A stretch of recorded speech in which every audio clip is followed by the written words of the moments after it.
जितिया व्रत की पौराणिक कथा।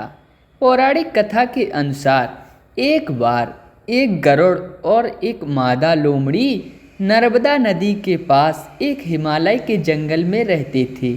दोनों ने कुछ महिलाओं को पूजा करते और उपवास करते हुए देखा और खुद भी इसे देखने की कामना की। उनके उपवास के दौरान लोमड़ी भूख के कारण बेहोश हो गई।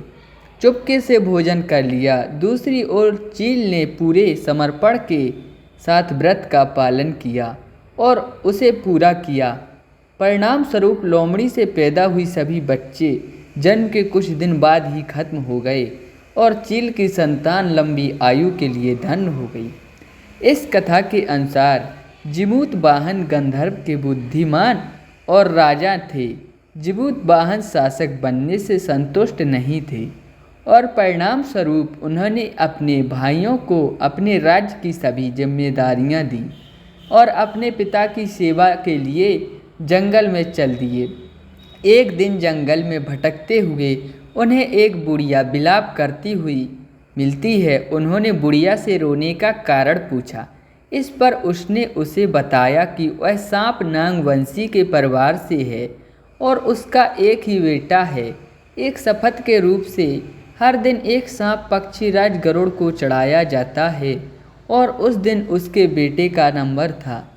उसकी समस्या सुनने के बाद जिमूत वाहन ने उन्हें आश्वासन दिया कि वह उनके बेटे को जीवित वापस लेकर आएंगे।